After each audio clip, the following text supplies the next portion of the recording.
What's going on, everybody? Welcome to another MLS Monday by Scarves and Spikes. Tyler Pilgrim here with y'all. It is me mostly flying solo today.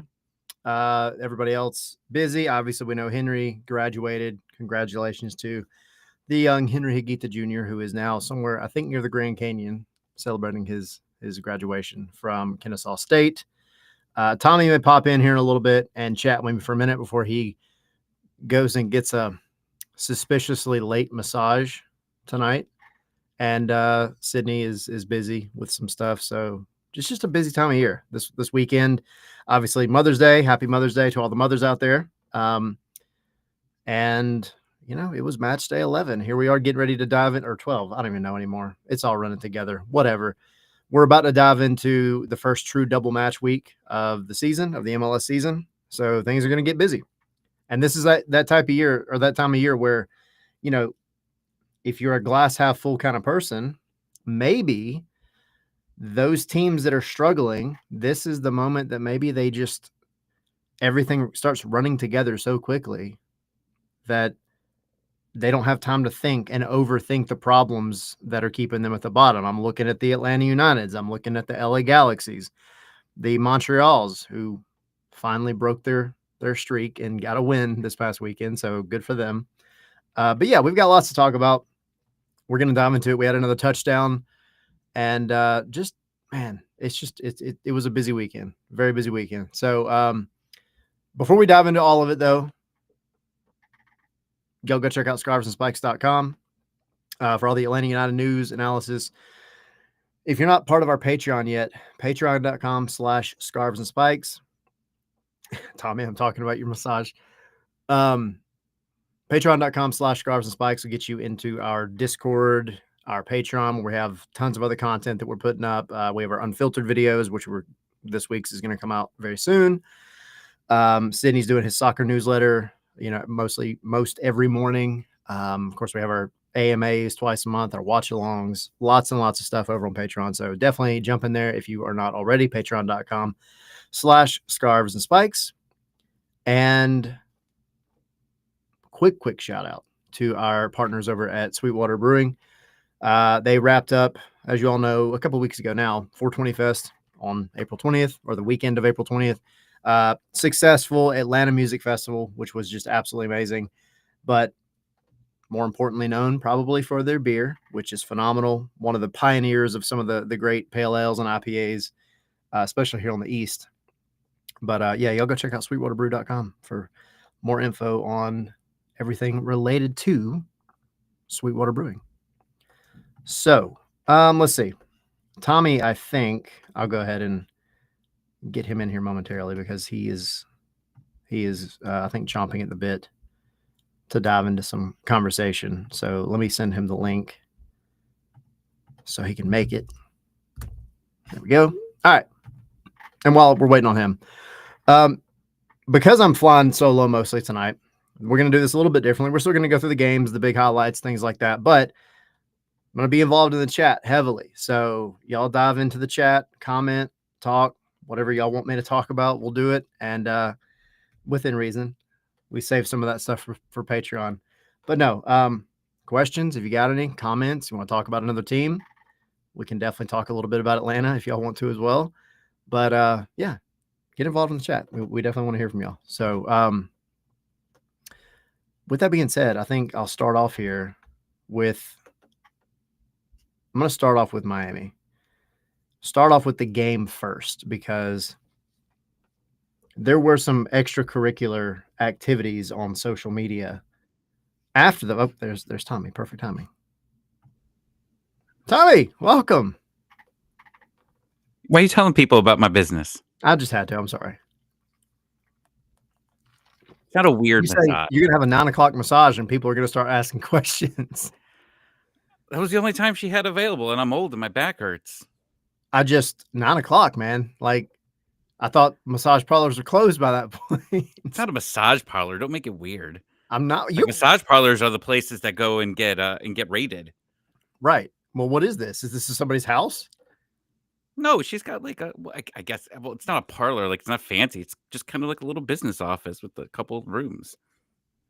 Shout out to you, Artie. This is a business. Sure. That's called a massage parlor, Tommy. I mean, I wouldn't call it a parlor. There's just a couple rooms in there All with right, some fine, a beds. massage venue. Sure, that sounds less dirty. Okay, I'm trying to make it better for you here. 9 o'clock massages. I don't know how that's going to end.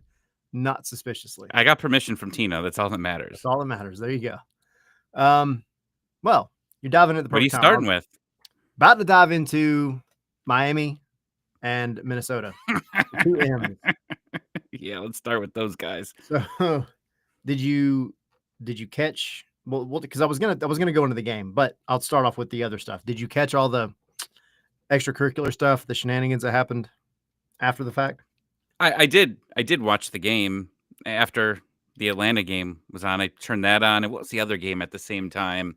Oh, it was Toronto and DC. DC. I was watching. That was pretty much all I caught for the night. So I'm kind of useless on MLS Monday. That's okay. But I was in the Saturday afternoon MLS.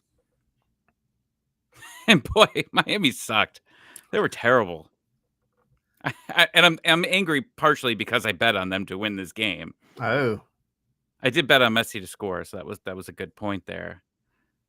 But no, I didn't hear about any drama there. But before we get to that, I cannot believe that Miami fans and like I don't know if it's not news like actual news sites, but like it's like people that cover MLS. They are really blowing up about like a wasted season for Miami and this team's terrible. And how many wins do they have? Is it 6? Hold on. I think they're 6. They have 6 wins, 2 losses, and 3 draws. Yep. How could you be upset? 6 wins, 2 losses, and 3 draws.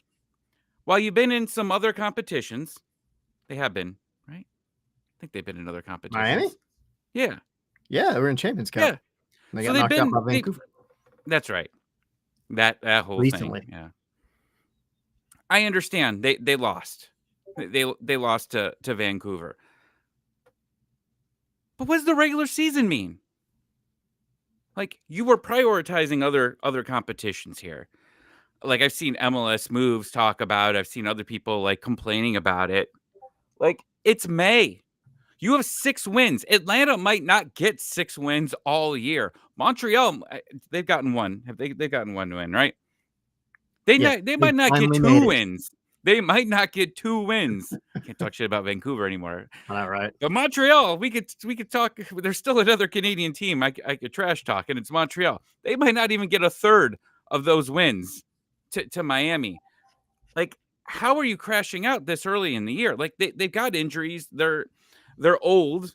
Like Suarez's leg is held up by like bubble gum and shots. Yeah, it wasn't even there for this one. No, and he's not playing against San Jose either. Yeah. They already said that he's not playing here. But like, please, I do not want to hear any violins, any sadness about this Miami team.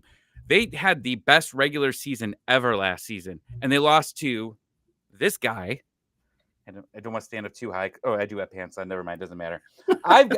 He lost to this lion, right? Did. Showing those teeth, showing that chest, pointing everything out under the chest out, doing everything he could. That is what you should be worried about, is getting to MLS playoffs and not choking. Like, I just don't understand how people are just giving up at Miami and just saying it's a failure. It's ridiculous to me. That's the thing. That's all that matters. Like, this is not a European league. This is not a mostly South American league. This is not any other league. This is MLS. You just got to make it to October, man. You just got to make it healthy. Yeah. Preferably with legs not held on by bubblegum. But even if you do, and you got some things stacked against you, you just got to make a run once you get into the playoffs. And Miami more than has the capability to go and win it all. I mean, they did last year. They just ran up against a team that wanted it more than they did at the time in Atlanta. So, I mean, I don't, dude, now this is coming from us, Atlanta fans, 2025, really struggling right now. I have nothing to complain about with Miami. I mean, they have their faults for sure, but they're a fairly well-rounded team. Exactly. And they wanted to win the supporter shield, and they won it very early.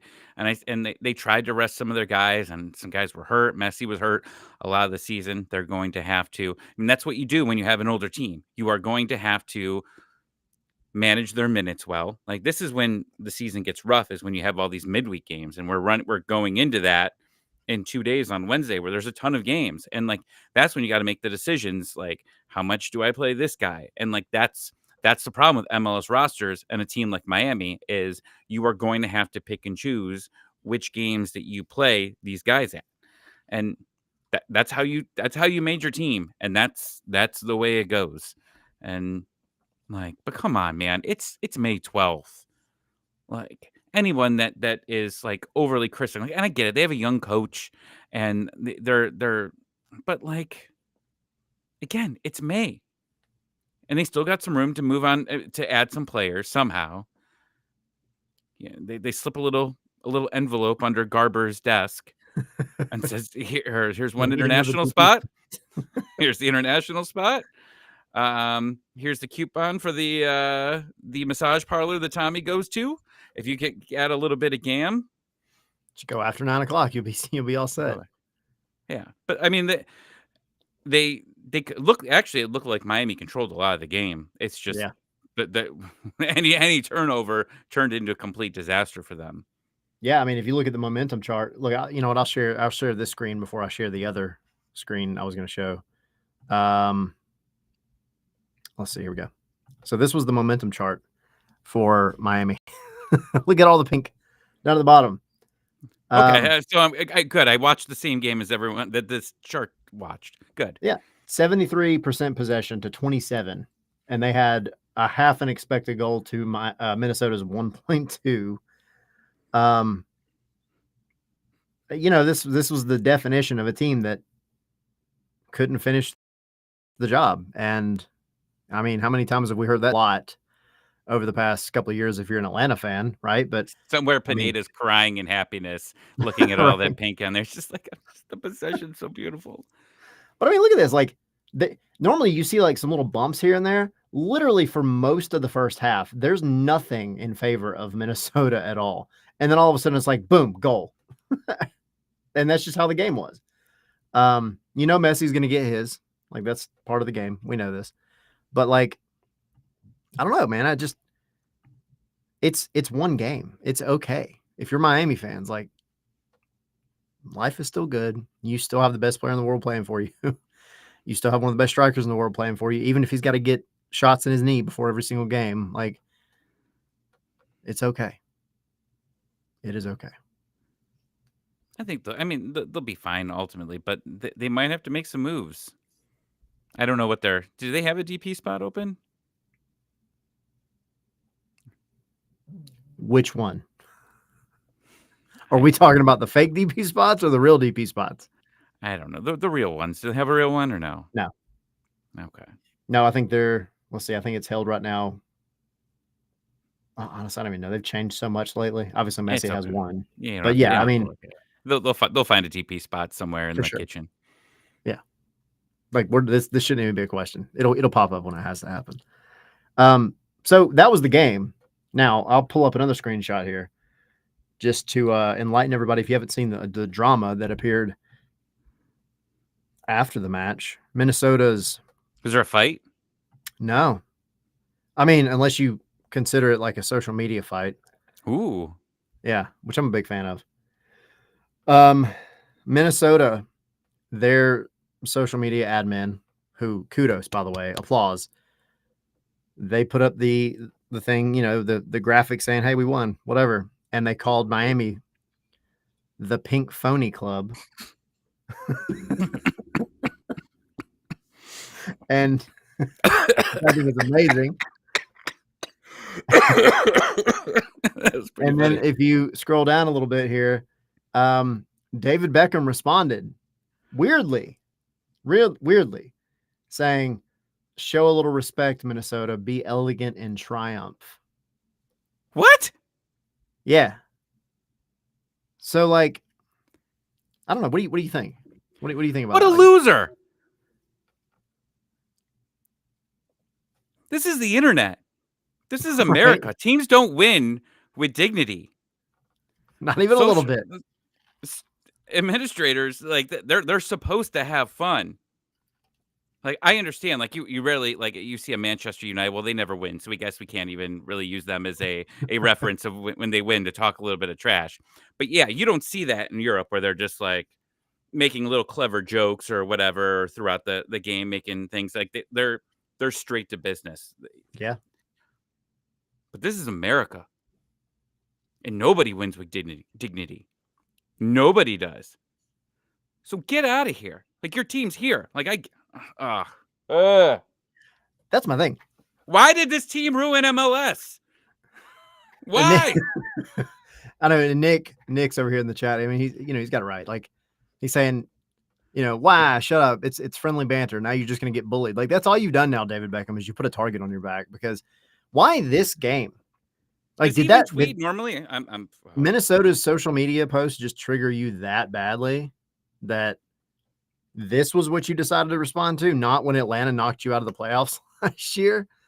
It was weird. It was kind of out of nowhere. It was just like, hey man, this, like you said, this is MLS. Soccer teams here that, like, Atlanta could win a game on Wednesday against Austin, and I guarantee you the admins are going to act like the past 4 weeks never happened. It's just going to be right back to, we're going to poke fun as much as we possibly can. Who cares what the other weeks were like? You just got to enjoy it while you have it. But especially if you're a team, you just went and beat Miami, you beat Messi. Like, yeah, have fun with it. Have fun with it. Everybody wants to joke around about, Miami going to other cities, and those cities, like those MLS teams, like they're selling out their stadiums because everybody wants to see Messi, blah, blah, blah. Well, first of all, yeah, I mean, they're getting money, as much as it might be frustrating, like ticket prices and all, but they're getting their money. A lot of these people, this is the one time maybe that they'll see Lionel Messi possibly play. Also, for everybody else at the club, your team beats them, you're going to celebrate beating the best player in the world. Pink Phony Club is, hey man, that's right on the mark. Pop culture. Like, it's relevant. It works. I'm mad I didn't think of it myself. And then they come out, and David Beckham's like, no, that made me mad. I disapprove. It's just wild to me. Why is he trying to ruin the sport? I was so happy watching. He did for the Champions League semifinals. That was one of the streams they had on Paramount. It was like Beckham and Friends. Yeah, I saw that. I didn't watch it, but I saw that it popped up. It was fun. Like, it was a fun thing to watch, and I really enjoyed listening to him. But now I hate the man. Do you think he would join one of our watch-alongs? Oh my God, the things that come out of my mouth. Well, would we cancel David Beckham? Oh, he would cancel us. If we didn't get canceled after the playoffs last year, I don't know that, I can't find where he put it, because it doesn't seem like it was on. I think it was on Instagram. Yeah, I'm trying to find Minnesota's Instagram. I mean, that's good stuff, man. That's really good stuff. I'm very disappointed that he just can't have fun. It's just like such a random game to respond to this to. Like, you've gotten beat. It's not like this team's invincible. They've been beat before. They'll get beat again. So why respond to it at this point? It's just weird, man. I don't found it. You did find it? Yeah. I just think Pink Phony Club was the best. Dude, the comments under it. Don't be mad, Dave. It's just a game. Can you read our TIFO again? We don't care about your money or opinion. That is the picture. Let me see if I can find the picture of the TIFO as well. Because that was like, as a Miami fan, read the room, David. The team was nowhere near its standards. I'm sure there's some cope.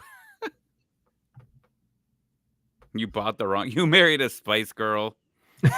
People are just throwing crap and seeing if it sticks. Yeah, this was the TIFO. Let's see it. history over hype, culture over cash. And this is on Reddit. I thought some of the comments were hilarious though. Like, they're not exactly wrong, but it's a weird message when I have things in my fridge older than the Minnesota team. And somebody was like, I'm curious, what's in your fridge that's older than 10 years? Well, there's people that save their wedding cakes for That is don't true. you eat it at the 10-year anniversary? Something like that. I don't know the tradition specifically. Yeah, you're right. You're right. Oh, please, please, Atlanta, beat them. Beat them in Miami, whenever that is. Atlanta, just win a game, please. Just something. Please. So I was at the Well, Benz last night. I got a really quick sidebar. Went to the concert, tried to cleanse the entire place. We went to go see Post Malone, as you see the top of the shirt I'm wearing. I don't know, man. It was interesting seeing that place just in a totally different vibe than soccer. It was impressive. And I'm hoping with all the lights and fire and smoke and music and everything else that it has. what kind of smoke are you talking about? Yeah, That was all at the of it. Benz. All of it? Every kind. The good smoke. The good smoke. Every kind. I mean, there's that kind of good smoke. Then there was smoke like cigarette smoke. Then there was fireball smoke. There was fireworks smoke. At one point, It sounds like a WWE show you're describing right now. I mean, it basically was at one point, like when Post Malone actually came out, because that was when they really started with the pyrotechnics. When he did Sunflowers, from the Spider-Man movie, No. the Into the Spider-Verse movie. Anyway, like the main song from the movie. Anyway, Are you talking about Post Malone or Jelly Roll? Because didn't you go see Jelly Roll? Oh. Yeah, Jelly Roll was the opener. Well, kind of the opener. Yeah, the co-main event, whatever we want to call it. But no, so Post Malone did Sunflower, and randomly they had a fireball that came from essentially where the penalty spot would be on the side opposite the glass window, away from the supporter section. And this fireball was still a fireball when it hit the roof. And then it just turned into like this big thing of black smoke. And I was like, me and my wife were sitting there like, that might actually set off the smoke alarm. And like, we might get drenched again in this place. It was massive. Like you said, it was like a WWE event. It was pretty cool. I saw Jelly Roll once. He choke slammed someone in the ring at SummerSlam in Cleveland. I can see that. That was the only thing I don't know one song from Jelly Roll or Post Malone. You do know songs from Post Malone. I do not. Yes, you do. Not. You've heard them. 100%. Yeah, and that's. I listen to Blink-182, man. I know, which is not bad, but like you got to expand your horizons a little bit. Post Malone's got some good music. This is what happens on MLS Monday when I show up. We get so off track. That's okay. I told everybody right before you got on, like mostly flying solo today, so we're gonna do things a little differently. Real quick, because like we're in our Discord. Like I didn't know I connected like everything to my Discord, like my Xbox account and my Spotify. So like people know what I'm listening to, and like someone it randomly me. pops up. Yeah, someone messaged me in the Discord. They're like, "Why are you listening to Celine Dion?" And then like 2 days later, I get another one from that same person. It goes, Avril Lavigne, really? Like I know how to party. I saw your mate. Was it Mayday Parade? I love Mayday Parade. Yeah, you randomly listening to them one day. I was like, oh, yeah. and it tells you how long you've been listening to it too. Guest to the show. Yeah, it tells you exactly what part of the song. Okay, let's. No. It just says like been listening to for 3 hours or whatever. Oh, jeez. Yeah. Thank God I'm not single anymore. Like a girl in the Discord just like clicks. Tommy's been listening to Celine Dion for 3 hours. Yeah, I'm never talking to him ever. Ever. I settled down early. Well, Toronto and DC was absolutely a shit show. Yep. It was absolutely I know this was your terrible. other one. So is there any redeeming quality about that game that you wanted to talk about? I would say with Benteke, he's just a pleasure to watch in every game. Like he's the guy that like he kind of reminds me of Giakoumakis a little bit with there. It was just big body dude and like everything runs through him. But when it doesn't work well, that team does not work well. But like, I mean, there's been games where you see with that guy where he's got, 6, 7 shots in there. And sometimes it's 4 or 5 on target. Like that's a guy. I mean, if you get him on the right team, and you could say this about any sport and like any really good player, but you get Benteke like a really good team. Like that guy is MVP. That guy could be like joke around like Jokic, like when you watch Denver, like Jokic is this big dude, and like you just get him the ball and he gets it in the net. Like that just reminds me of Benteke. Yeah. Like he's just a presence there, and I want to see him go somewhere, or I want to see DC build around him because like you get that guy rolling, and like I think he hasn't won a Golden Boot. He won Did Golden Boot last year, he and they did that? didn't make the playoffs. Yes, that was it. Yep. Like that, like get him on a real team. Like he's going to double. Like he could Yep. double that. Yeah. I knew he was close, and then like was it I the think he I had think 23 last year, if I'm not mistaken. was it? Maybe it was the year before I was thinking of. Yeah, just an absolute pleasure to watch. But Yeah. Toronto, I was just shocked that they still can do things. I mean, they were at home, like, and it's like as an MLS gambler, just looking at even the worst teams, absolute worst teams, can win at home. Yeah. And Toronto was vibing. I think at half, I mean, there were zero shots on target, or I think zero shots at all from DC going into the second half, and it was shocking that Yeah. I mean, they you just talk couldn't about get anything going. But like momentum and at home, like I still just don't understand. Like in sports in general, like the away teams usually can muster something. Like, and you're seeing it right now in the playoffs in the NBA and the NHL. Like away teams are winning, but there's something with MLS just specifically, and I know there's some of it has to do with travel when you've got to travel across the world. And I guess I mean there's one thing I want to bring up here before I dip, but the when it's long travel, I think especially players that aren't used to MLS aren't used to that long travel, and I definitely think that affects them. And people say, I don't believe in that. Look at the NFL. Like, there's always records that you see when teams, all the way out west, like all the California teams, move anywhere onto the East Coast and play that 1 o'clock game, the earlier games and all that. Their records are absolutely trash. Like yeah. it is a terrible record. So like I understand that, but like it's definitely a thing here. And I guess it has to just do with the travel, but like think about those NFL players though too. They're used to that travel. They're used to flying there at least once or twice a year, going from West Coast to East Coast. These players, especially 1-2 years in, I mean, when you're only doing it sometimes once a year, traveling, 4 or 5 hours on an airplane, it obviously affects them. And with those games, always pick the home team. Yeah. They're just not ready for it. Yeah. I mean, and I'll dive in. I won't get like all the way into the weeds on this game, but Vancouver kind of showed it. They were at home. Not Galaxy, LAFC.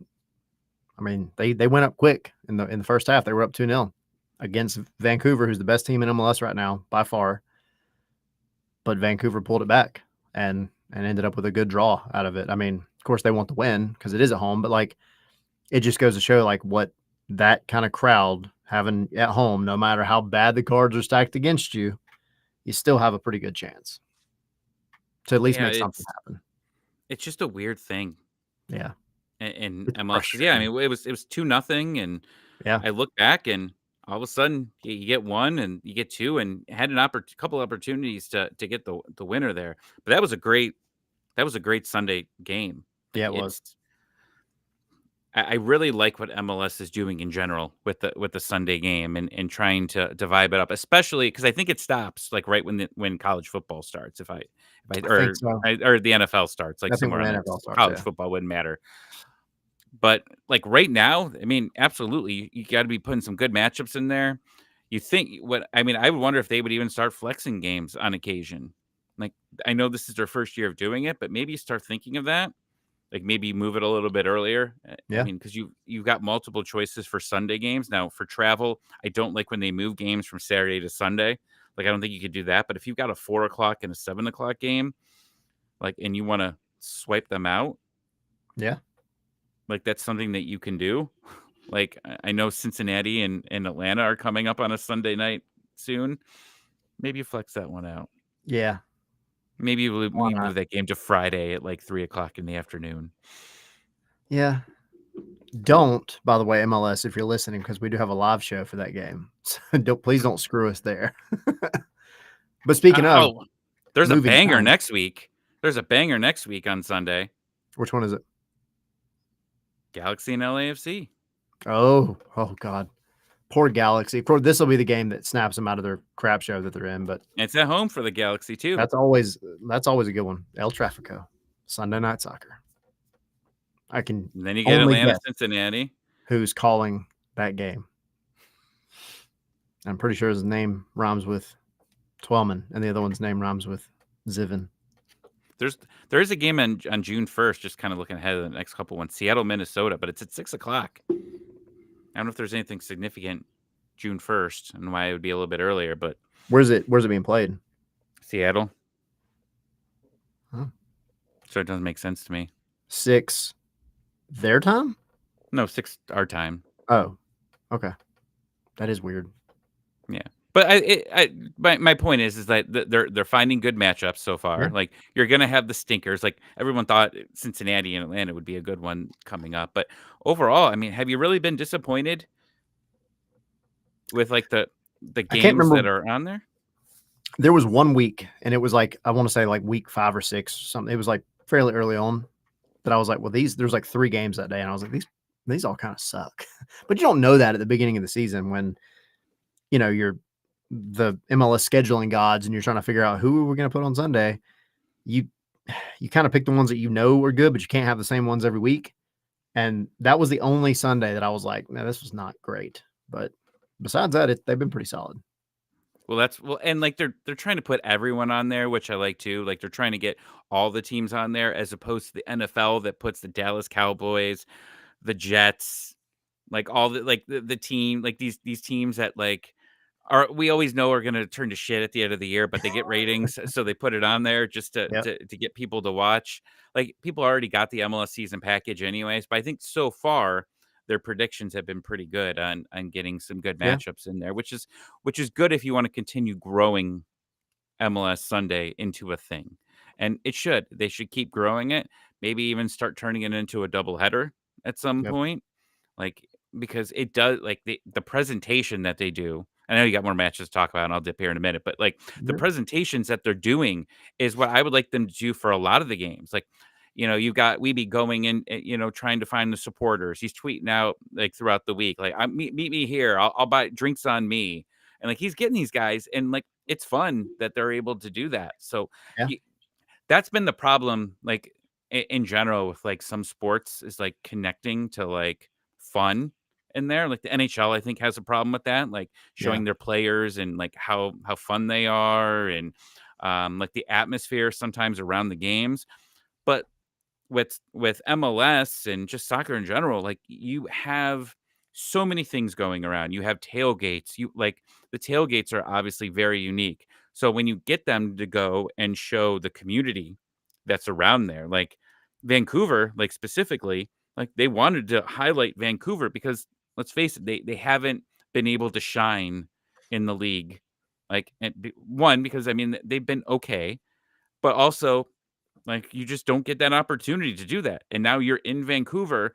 I want to see what the Vancouver supporters groups are like. I want to see Yep. what the atmosphere is like before because we're never going to get to Vancouver. I know I'm not going to. I'm banned there from all the shit I've talked about them for the past couple of years. So if I get there, I'm out. Might get It's a thrown in the beautiful river. city from my understanding. Yeah. I've heard nothing but good things about it. But like, that's what I want to see. I want to see the uniqueness of each city when I do that. And they do that with they do always do that with the NFL, always showing like pictures of, like, throughout the week of when they're like setting up there. Like, Yep. in Seattle, they go to the fish market, and you've got guys, catching fish. Like, go put Weeby in Seattle catching fish. Yeah. I don't know when he came down here to Atlanta. I know he was asking a few people, and I talked to him because he was like, "Where do I need to go before the game?"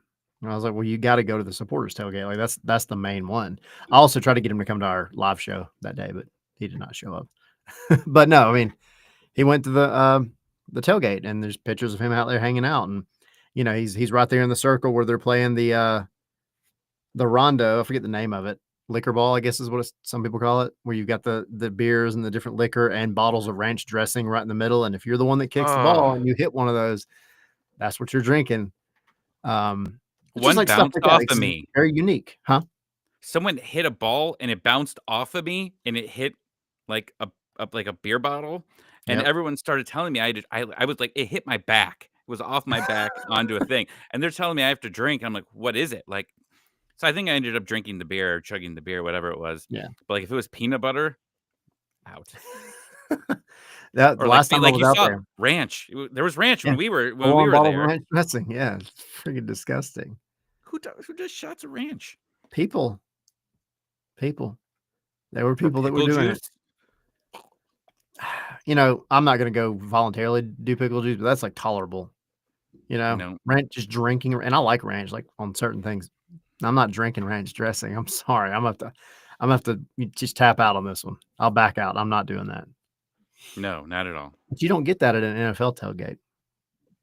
No, well, no. I mean, that's the uniqueness of MLS because, Yeah. like, I've been down there for Falcons game. It's cool what they do out in like the backyard area, Yeah. but there's no community. Yeah. There's not these groups that are banding together to have a big party. And like, I don't understand how like these groups do it every week.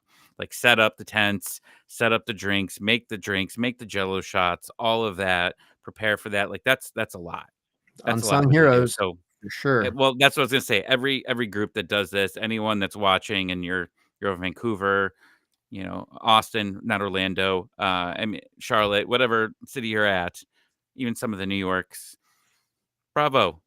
Good Yeah. times. Faux show. Well, any final I thoughts? I'm not kicking you no. out. No, I mean, I've gotta run. So I'm sorry I sidetracked everyone if Oh, you no, were you're looking all for good. more MLS things and me ranting, but I gotta go get ready for this massage.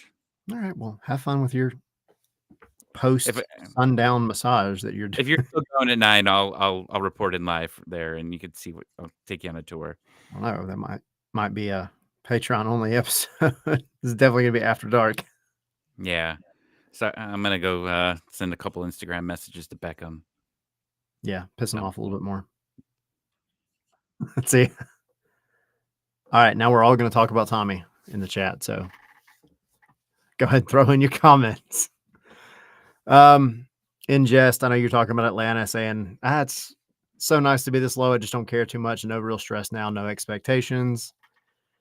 I mean, we're definitely going to talk a lot more about it on Wednesday, which I will let you guys know kind of what we're doing for Wednesday because obviously there is a game that night, and Atlanta's game got pushed back to a 9 o'clock kickoff because it's so hot in Austin, Texas right now that it required sundown before they would kick off to actually play. So that day we're probably going to start our semi-normal show about 7:30, which will kind of also be our pre-match show, get us into the lineups and all that good stuff. And that'll wrap up about 8:30-ish, very loosely. And then we're going to jump over and do a watch along for Patreon. So again, if you're not a Patreon member, patreon.com/scarves and spikes, jump in. We got different tiers. All of them will get you in the Discord. We of course have the watch alongs, and you've got other content for the other tiers, everything else. But so yeah, Wednesday is going to be kind of a hybrid day.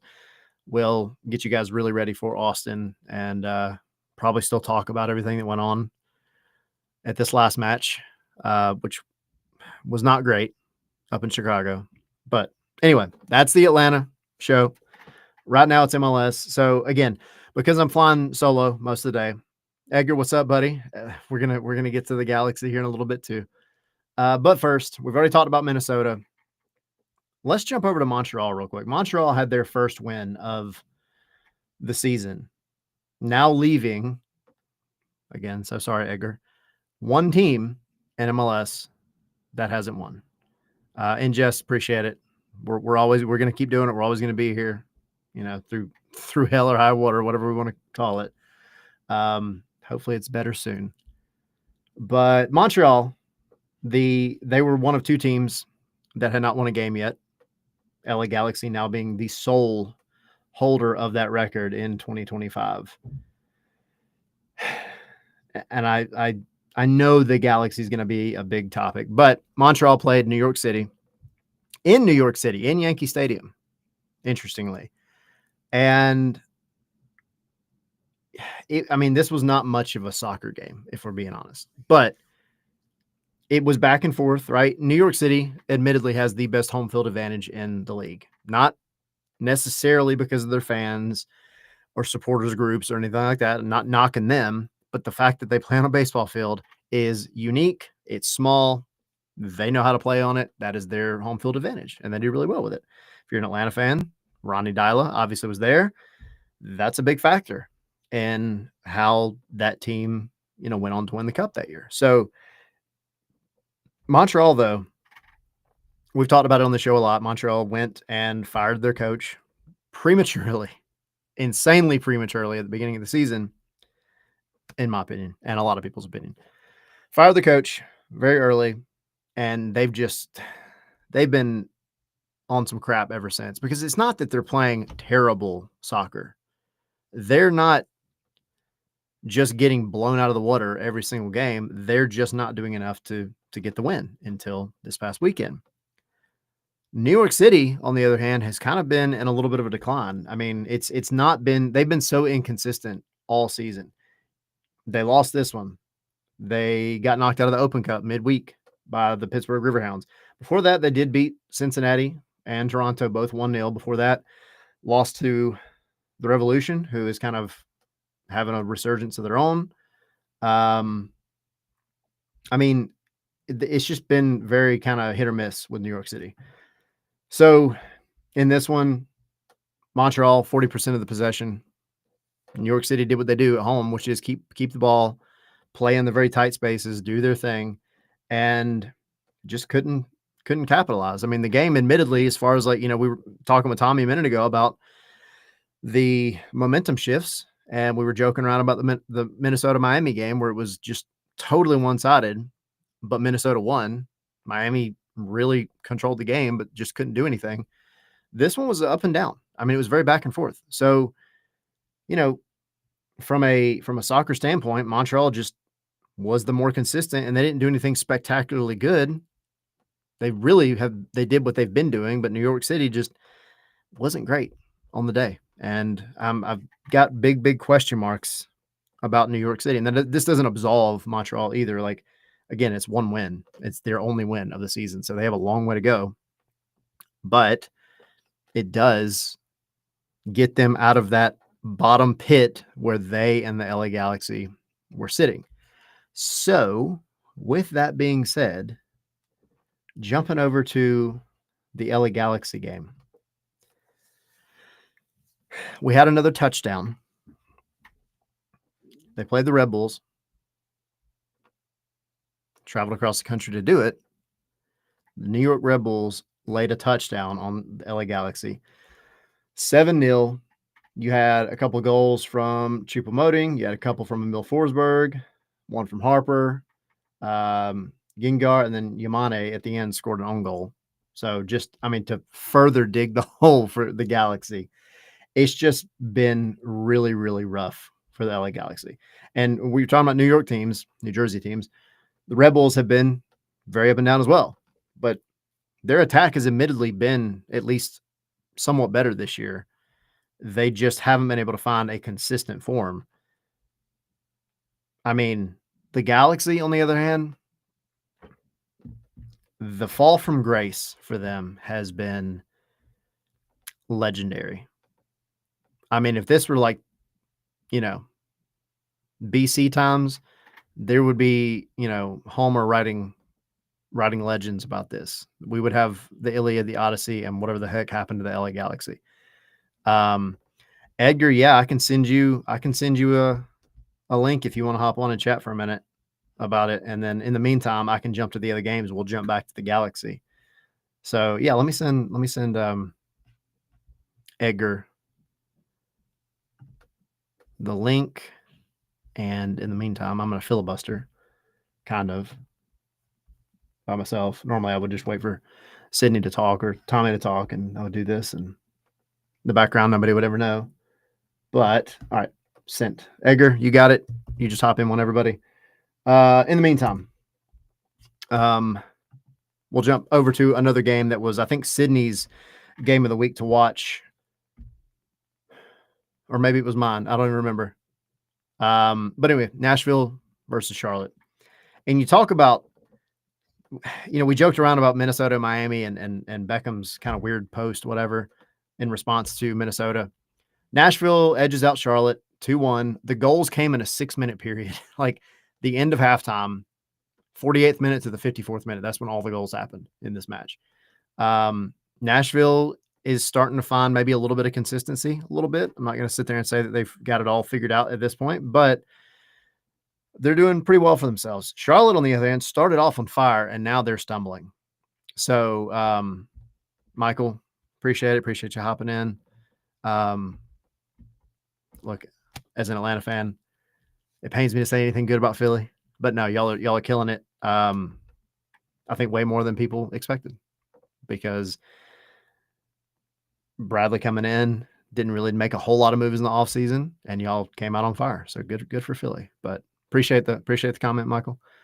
But yeah, so Charlotte, I mean, they shot out of a cannon.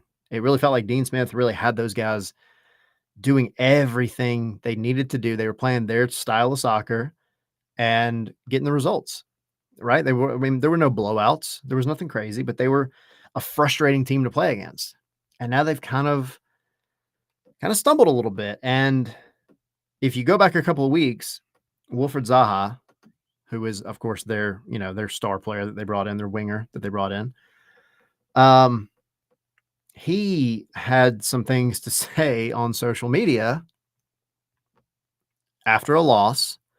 We talked about it on this show, and it was basically him calling out, I guess, comments, people blaming him for the loss, people blaming him for whatever. He was just not happy, and he let his thoughts be known.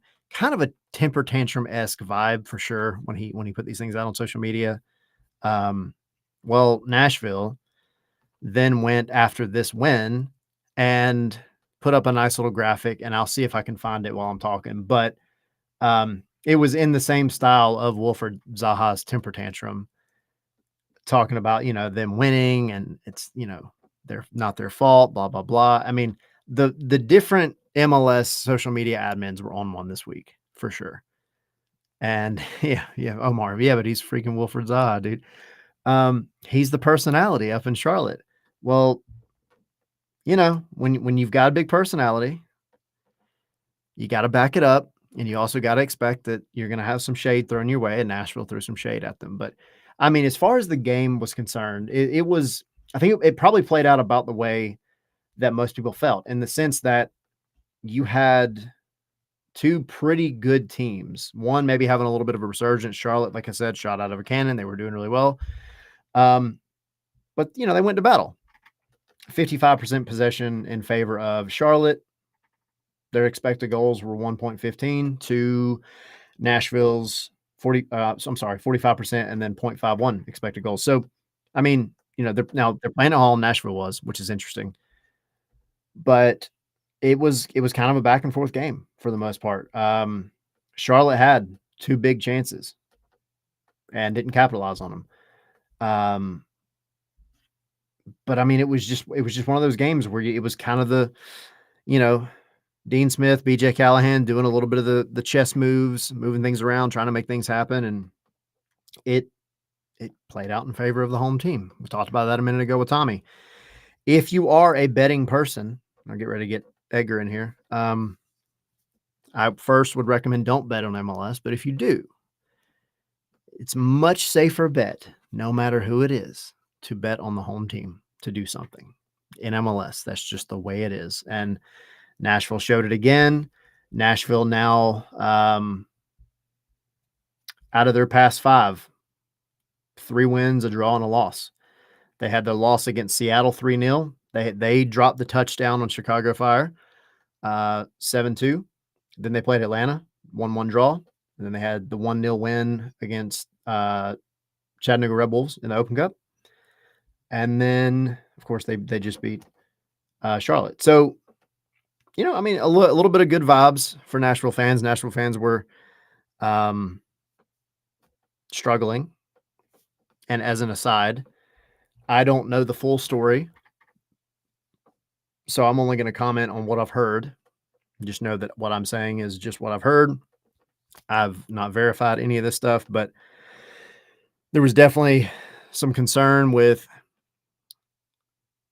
fans, supporter groups, Hispanic supporters groups specifically, up in Nashville, trying to, show up and be concerned that I don't know if it was ICE or Tennessee State Trooper, whoever it was, some law enforcement agency or law enforcement agencies were kind of scoping the place out, um, in an attempt to come after some of the Spanish speaking and Hispanic supporters in general. And if that's what happened, that's the case, which is from kind of what I've seen, what I understand, that's what what it was.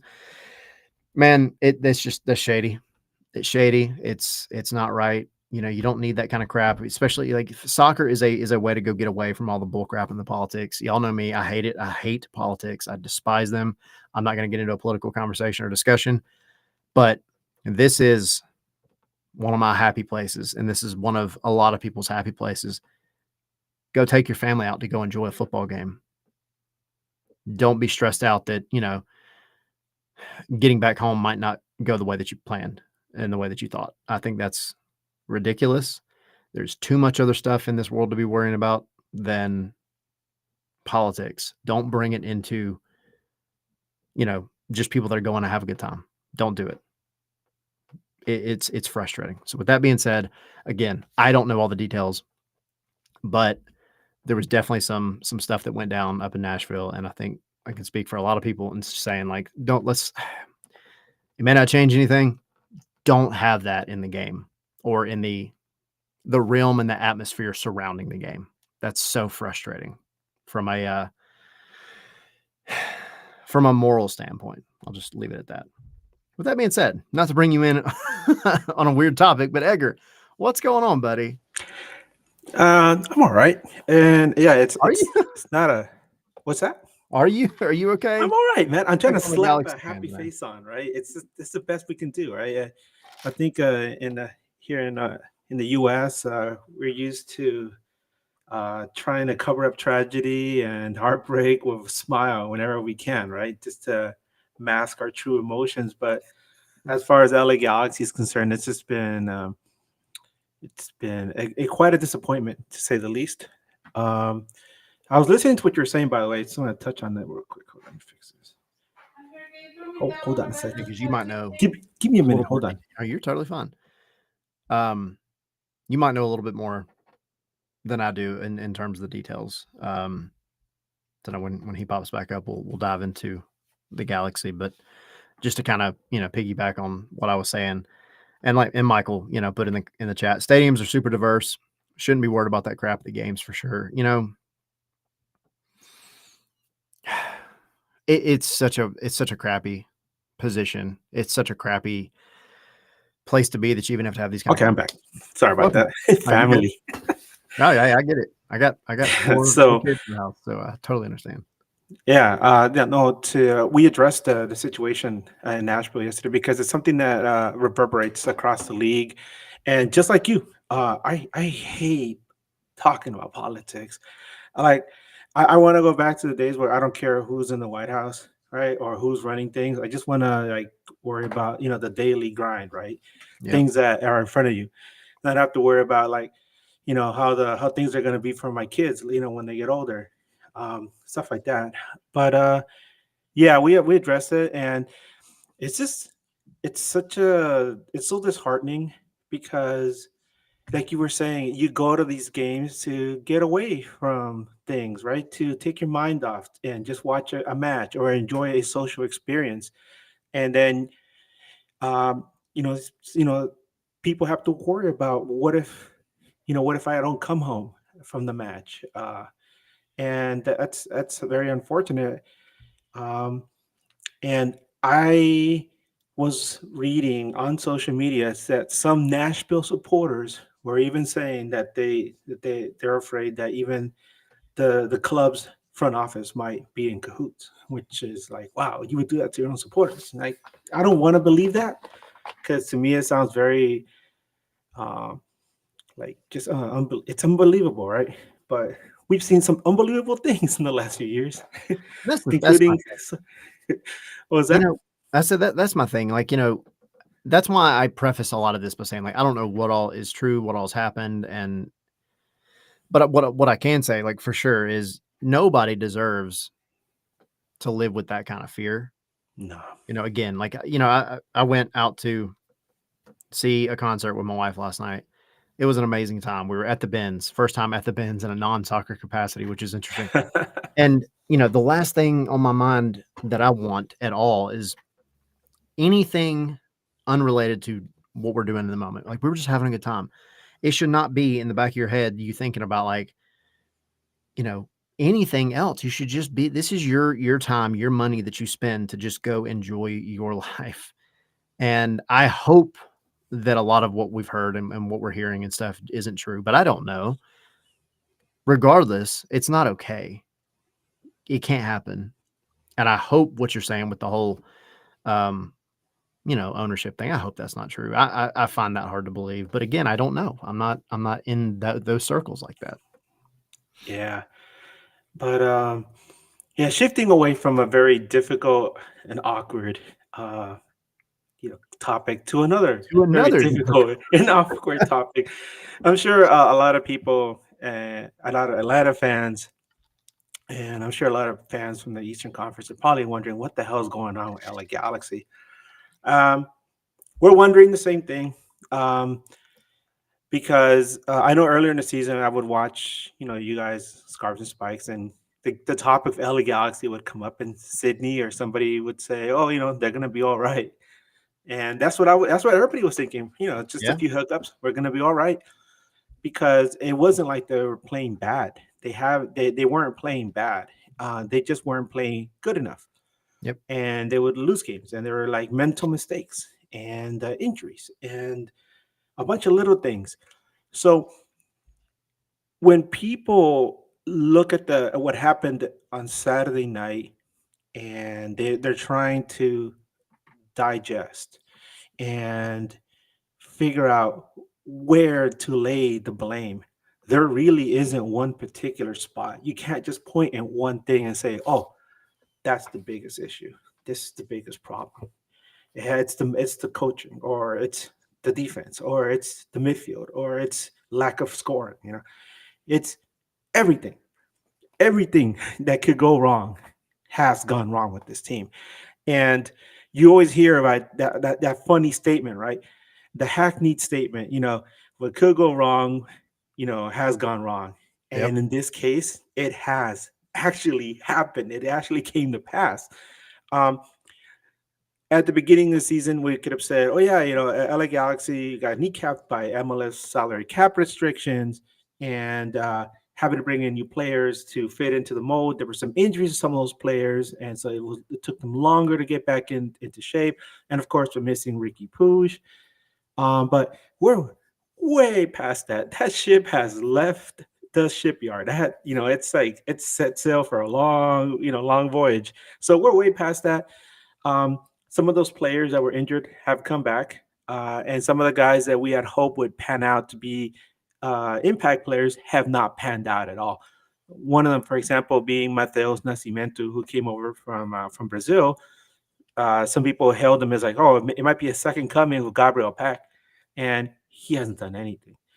And we would think that he would be battling with Christian Ramirez for the starting spot at forward, and no, he comes in as a sub.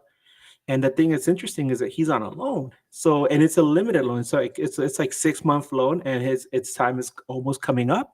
And we've seen so little of him. A lot of people are wondering, like, what's going on, Danny? How come you don't put him in here? It's not like the team is winning games. I hate to say it, but Miguel Berry, man, he's slow. And then Christian Ramirez is Told slower. you.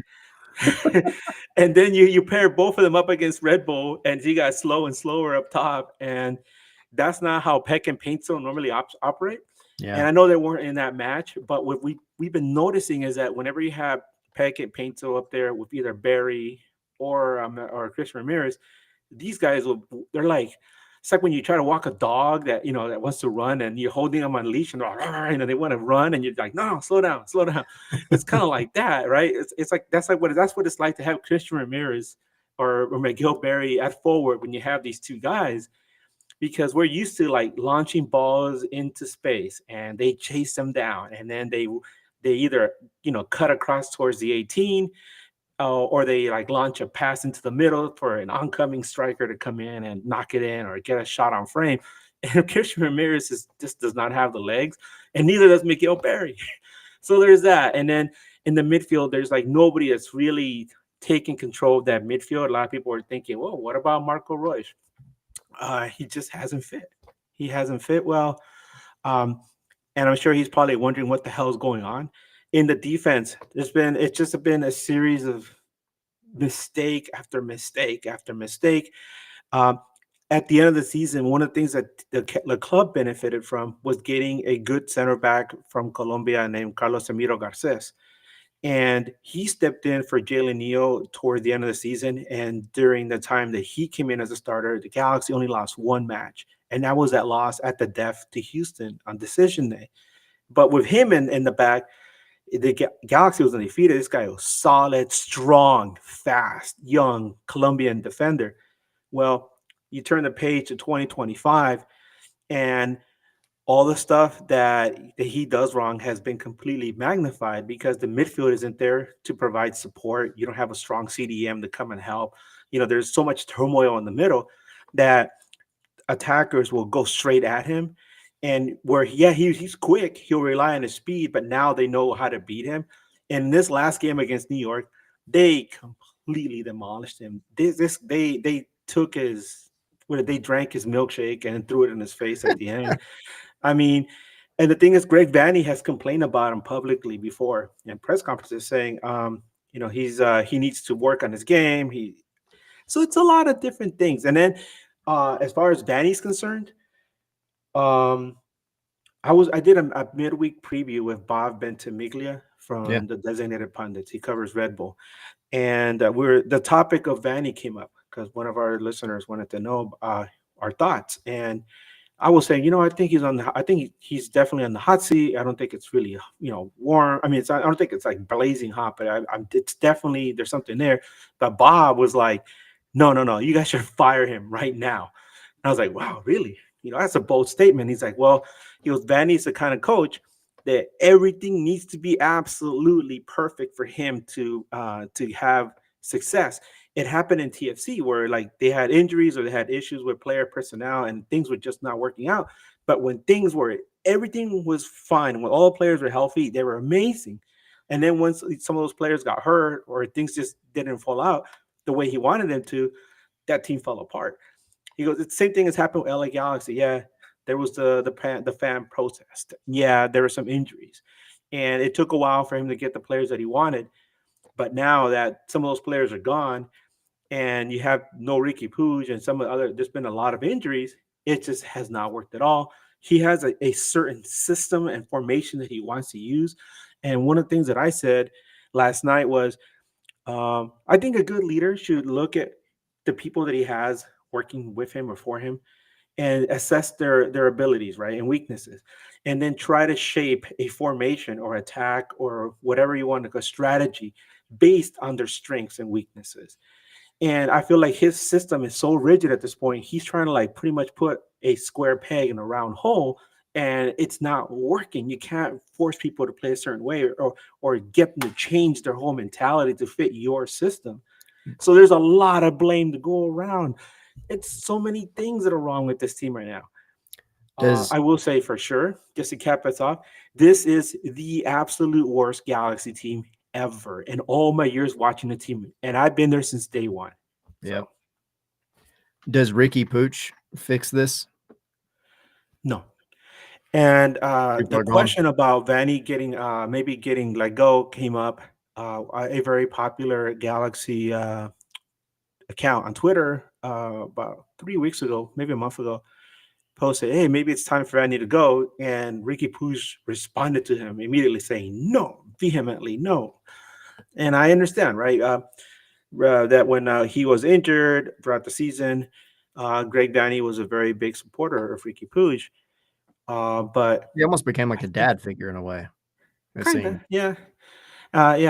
Especially because Ricky Puig was always he was always at a hub of some criticism. Yes, you would laud him for his abilities and what he could do, but he also would get criticism, mostly from Galaxy fans, because we saw a lot of inconsistencies in his game.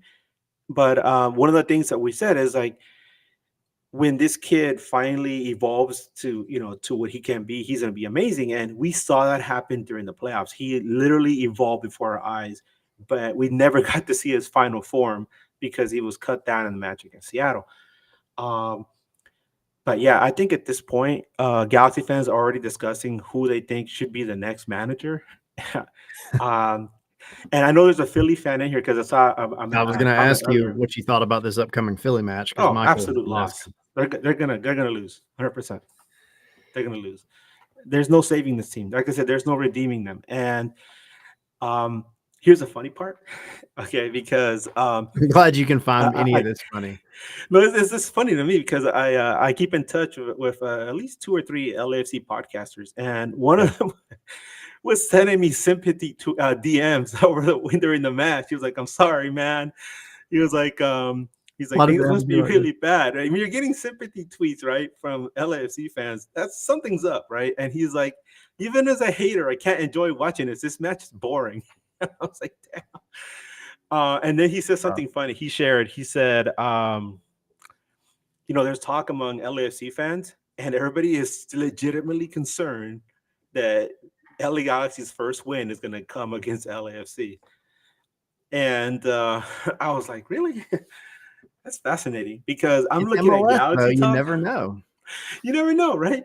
But I look at Galaxy Talk. I'm part of this really big Galaxy media forum, and it's mostly younger guys, like in their 20s. And so when the team started losing, it was like it was Chicken Little, like, oh my god, sky is falling. And, well, yeah, the sky is falling now for real. But a lot of them, the topic of the LAFC match came up, and uh, at first some of them were like, yeah, it could happen. We could beat them. But now it's more like the way I described it was like it's kind of like the guy who's facing a firing squad, and he's just like take off my blindfold, hand me a cigarette, and I'm just sitting here stoically as I face the firing squad. That's what it's like right now heading into a LAFC match. So that's the way I see it. That's the thing. I mean, you got Philly Wednesday, and then this is the first El Trafico of the season, right? That's correct. And it is the Sunday night soccer match. So y'all will be in the spotlight for whatever happens come Dead Sunday man night. walking. Oh my god. But like I said, it's MLS, so you just never know like what could happen. Because that's how it goes, right? It's always the dumbest game that somehow they get it right. And like we've been joking around from an Atlanta perspective, it seems like three teams have kind of had their get right game against Atlanta this season. The New England Revs being the big one because they've gone on a. I mean, we were talking last week and have been talking about how Caleb Porter, like, he was cooking and not in the good way. Like, he was on fire and not in the good way. That seat was hot, and they played Atlanta, freaking figured it out, and now it's gone, the right direction since. Played Atlanta in Atlanta, by the way. So you just never know when things can change around. But I mean, my biggest thing with the Galaxy, and I've said it, I know you've heard me say it on here before, is like, dude, Marco Royce, what are you doing? Like you're better than this, man. This has not been good in any way for him. And you would think there would be some redeeming qualities there, but it's not worked out at all. And then because you would think having Marco Royce, the name, that guy there when Ricky Pucci was out, was going to be like, all right, well, it sucks, but that's not the worst loss because we have Marco Royce waiting here ready to go. And it just hasn't been that for the Galaxy. No, you're absolutely correct. Um, a lot of people were hoping that maybe he would step up or he would serve as kind of like a mentor figure for Lucas Sanabria, who is a young midfielder that Galaxy brought in before the season started from Club Nacional in Uruguay. A lot of people were hoping that he would be not, I mean, he was never going to be at the level of Ricky Puig, but he had a lot of promise down in South America. and there's even some a little pushing and pulling between the Galaxy and Club Nacional to get him Hmm. on the roster. So everybody was like, "Oh, this guy must be good if if these guys are asking for more cash." Well, we've got him on the team. 2 weeks into the season, he broke his collarbone against Vancouver, and he was out for like at least 5 weeks. Yep. Um, so he comes back, and he has made absolutely no impact on the team at all. So then you look at Marco Royce, and you're like, all right, man, let's see what you can do. When he's not injured, he goes in there, and he'll do certain things, but I feel that at this stage of his career, playing in a league like MLS, which is very athletic, right? A lot of fast people. I feel like his role within the team was to serve as kind of like an assistant towards for Ricky Puig, kind of like to also serve as like an emotional assist for him because, like I said, Ricky Puig was going through these ups and downs emotionally, and having somebody like a Marco Royce, like you said, the name right precedes him, and having him there say, "Hey, kid, take it easy. We're gonna get through this," and the two of them work together beautifully. But Puig isn't there anymore, so it all falls on old man Royce, and he doesn't have the legs anymore. So, and I'm sure he's frustrated as well. Yeah. Because before the season started, he posted on Instagram a video where he was complaining about MLS salary cap restrictions, and he was upset at how the team was pretty much punished for winning and I don't know if you guys heard about this as well, but Maya Yoshida, the captain, um, the Galaxy wanted to bring him back for next season, and he actually took a pay cut in order to fit under the cap. And he said, "I don't understand in which other league in the world you win the championship as the captain, and you have to take a pay cut." Yep. And he said the biggest reason that I'm staying here and not leaving is because my daughter already going to school here and she's established herself, and I don't want to have to like pull up our roots and move somewhere else. Yeah. And he was very upset. He was dropping f bombs, and I can this is an imagine. LA Times article.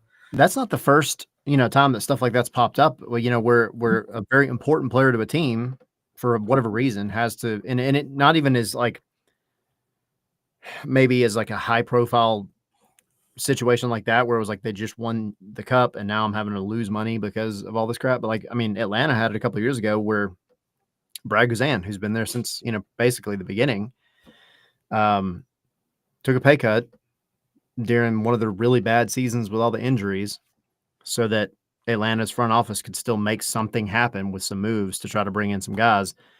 But the fact that you even have to worry about that is absolutely insane. And everybody thought like when Messi got here, like we're really going to finally change the rules, maybe not eliminate them completely because I don't know that that's the answer either, but at least loosen them up a lot more. And to this point, they've been loosened a little bit, but nowhere near enough. Or Miami. Right.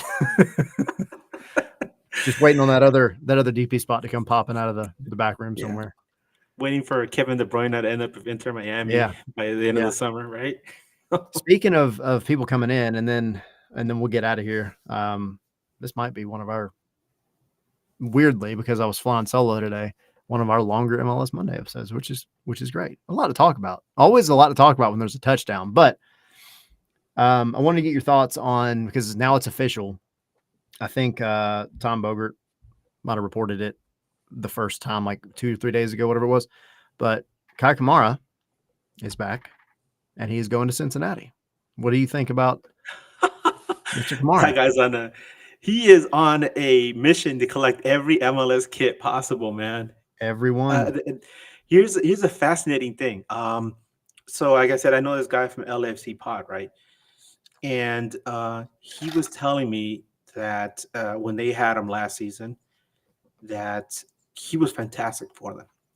He was more than they ever expected. He said, this guy came in here, we didn't expect too much, and he's just been amazing for us.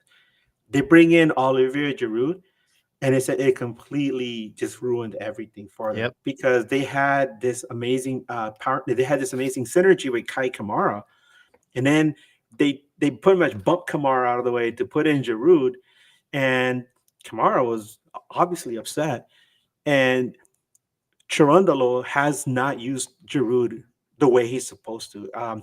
Me and that guy from the LFC, we joke like, hey, you want to exchange Marco Reus for Giroud because we need a forward. You guys need somebody in the midfield, and he's like, we joke about it all the time, but yeah, that Giroud, my God, you think such a prolific goal scorer, and they can't figure out how to use him. And then you had Kai Kamara, who was on a tear, and you kind of bump him. Well, fast forward a few months later, and some Galaxy fans that I know ran into him at an event in downtown LA. I think he might have been at some club or something. And they asked him, "Hey, what's up, Kai? Are you going to stay with LAFC or where you going?" And he's like, "I don't know, man." And they're like, "Hey, why don't you come to Galaxy?" And he's like, "Hey, I would love that. Let them know if you can. I'm down to come to the Galaxy and score some goals."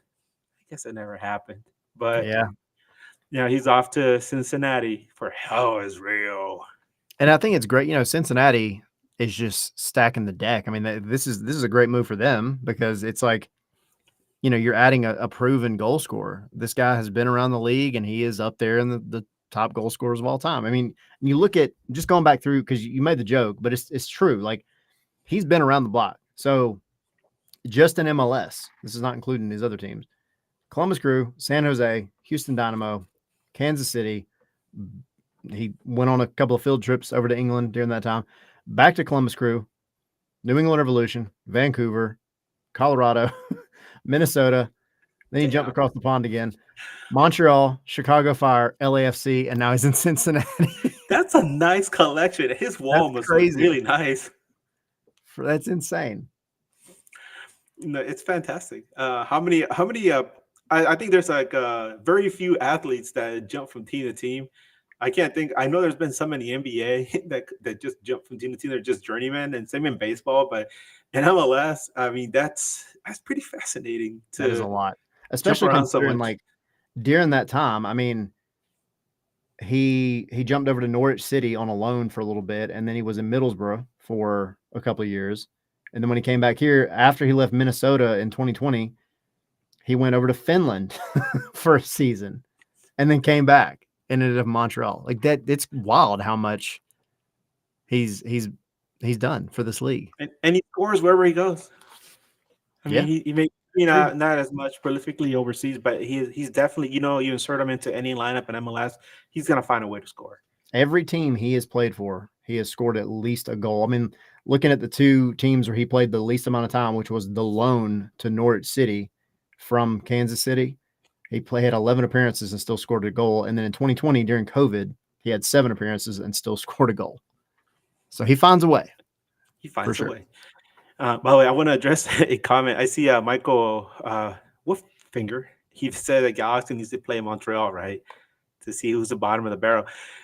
I find it really funny because we're friends with on our News Across the Galaxy. We're friends with Mama Neal, who's Jalen Neal's mom, and he was one of the players that Galaxy had to send off at the end of the season, and he ended up with Montreal. And he did not play at all this entire season. And it just so happens that in his very first game where he starts, Montreal wins. And we're like, is that what we're missing? We're missing Jalen Neal? That's it. Damn. They unlocked it. They figured it out.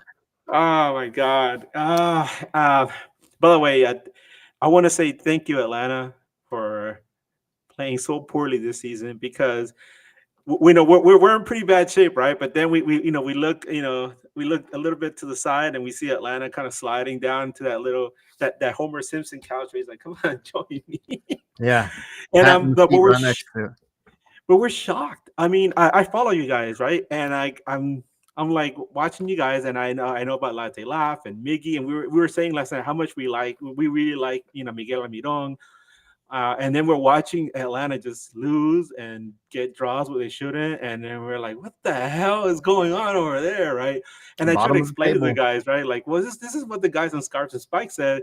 And they're like, it still doesn't make sense. They should be playing better. But it's one of those things. You messaged me during that last game. You're like, dude, what is going on with Atlanta? I was so mad. I was like, I don't even know, dude. I can't even put it into words. It's so frustrating. Like, like at least the Galaxy, though you're coming off MLS Cup championship, right? At least you have kind of an excuse in the beginning of the season. I know like we're kind of past that now, but yeah, injury after injury after injury, like whatever. I got it. Montreal, they fired their coach like a bunch of idiots 2 games, 3 games into the season. Like that was stupid. We didn't need that. So they kind of have an excuse. Atlanta has no excuse. And I'll always default back to this. I don't like looking at the standings.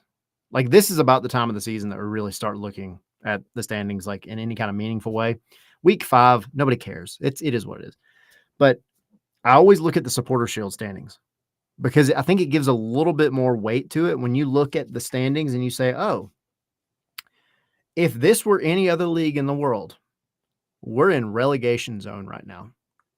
And the 3 that would be in relegation zone are Atlanta United, Montreal, and the LA Galaxy. Yay. Derek said misery loves company. This is so true. We're like, I don't want to Ralph, be in this company I'm in anymore. I'm trouble. sorry, Edgar. Hey, you know what? At least it's good company. We got Yeah. Montreal. I love poutine. I love, Yeah. Canadian cuisine. Canadians, I love Canadians in general. And then we got Atlanta. We got, you guys, Scarves and Spikes. And, we still have that, maybe we can get together with some of the guys from the Montreal pod and have that meetup at a Waffle House. Hey, man, we'll make that happen. I'm down. Just Go just drink a eat lot waffle. before and then go Drink a eat lot a whole before. bunch of greasy food at Waffle House to just drown away all the misery. Oh my God. Yeah. I could go for some Waffle House right now too, by Yeah. the way, man. Oh my God. Oh my God. Any final thoughts on MLS before we jump out of here? Anything on your mind? It's just I really thought that the Eastern Conference would definitely have Atlanta up there. Like I was listening to you about how Charlotte looked like they were going to be definitely like one of the top squads in the East, and we've seen that that they've also have their issues. But I feel like I described the Eastern Conference right now as like a big mosh pit. It's like Yeah. just when you think you're going around in circle, you're okay. Somebody comes out of nowhere and just clocks you, and you're on the ground. The Western Conference is, I think it's not as strong as I thought it was going to be. But I think that the teams that are going to be fighting for the MLS Cup are already, you can see who it is. Vancouver's going to be up there. Our good friend Nathan Durek, who covers the Whitecaps.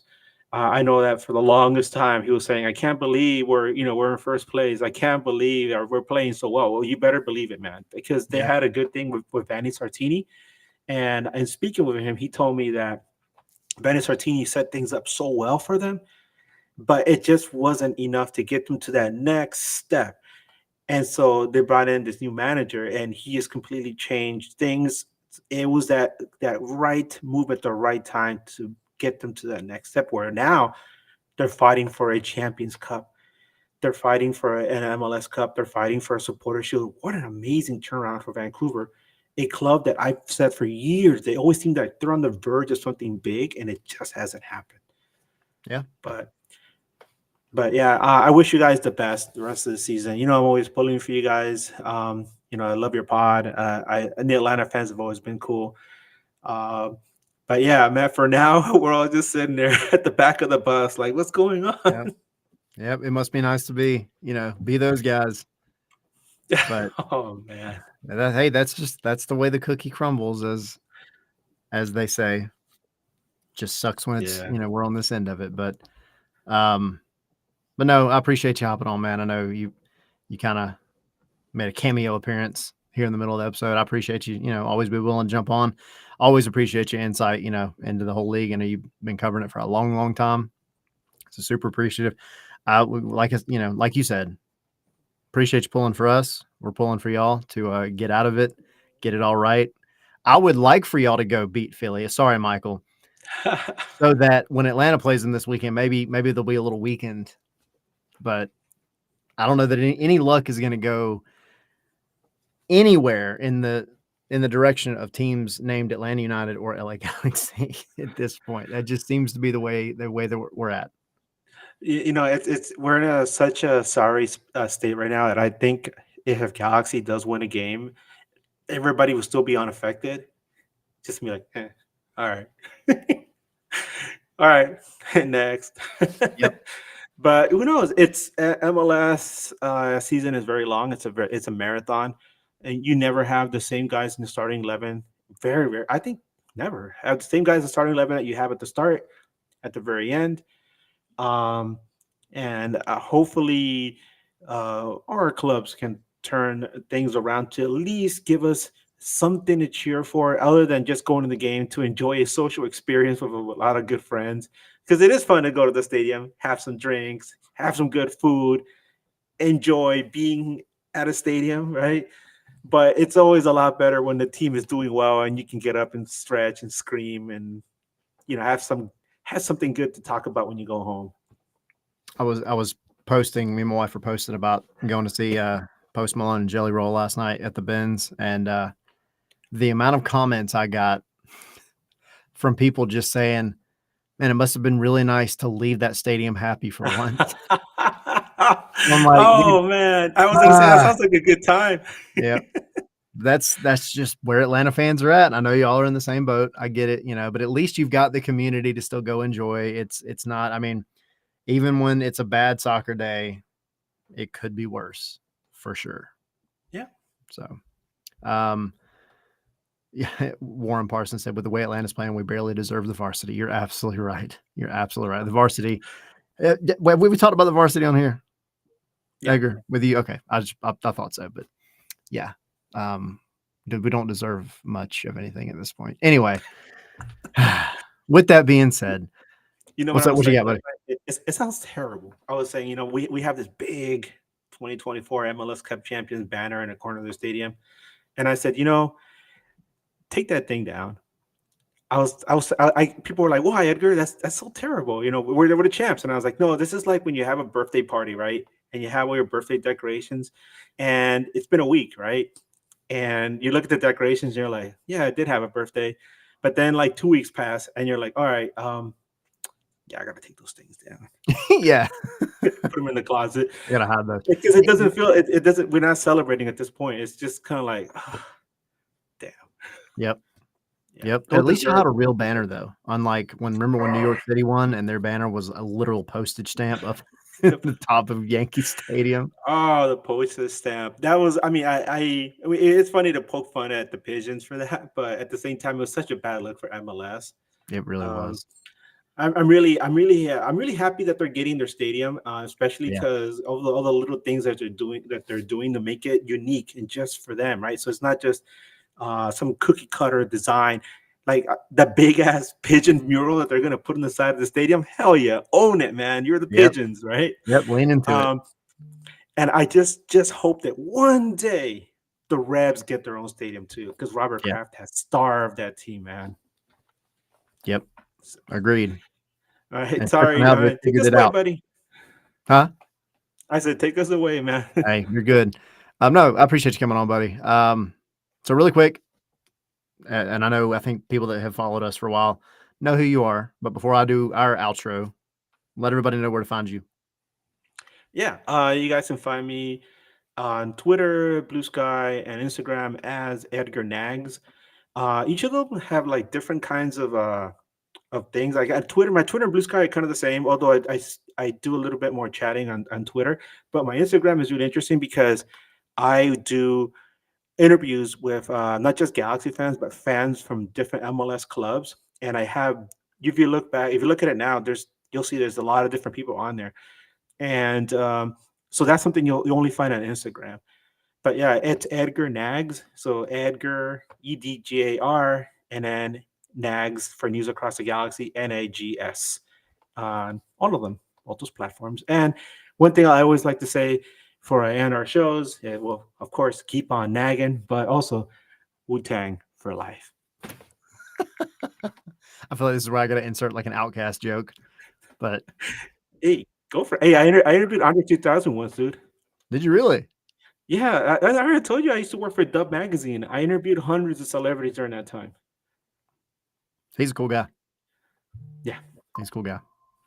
Yeah, learn something new every day. There you go. Yeah, so y'all go follow Edgar, go follow News Across the Galaxy. Great Galaxy podcast group of guys. So make sure you've done that. Make sure y'all like and subscribe, their channel, our channel while you're at it. It really does appreciate it doesn't appreciate. We appreciate. I can't talk. We're clearly past time at this point. We're into MLS After Dark territory. We appreciate it. So like, subscribe on YouTube. If you're not already part of our Patreon, patreon.com/Scarves and Spikes, and then of course scarvesandspikes.com, which is where you'll find all of the Atlanta United news, analysis, our interviews, training ground updates, everything else. And then a quick shout out to our partners at Sweetwater Brewing. Obviously makers of 420, Pale Ale, G13. We were talking about the gummy beer last week. The gummy beer. I don't know if you'll have that out in LA, but it is No, dangerous. it sounds It's so good. fascinating. It is very good, and it will sneak up on you. But yeah, y'all go check out sweetwaterbrew.com. Check out all the beers. They're good stuff. So with that being said, we'll get us out of here.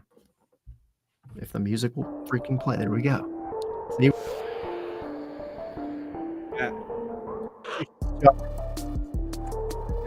Now, Edgar, since you're still here, this is the part of the show where we just start running our mouth about stupid stuff.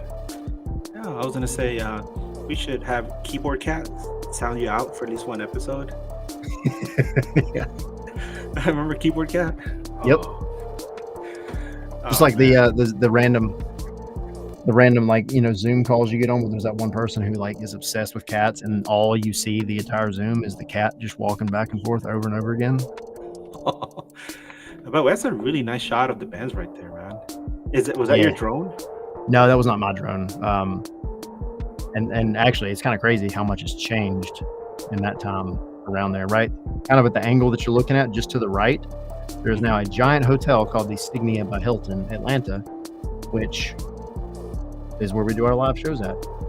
Oh, that's right. I was wondering about that because I would see these shots of the Benz, and then I see you guys doing these shows from the hotel. I'm like, where are they?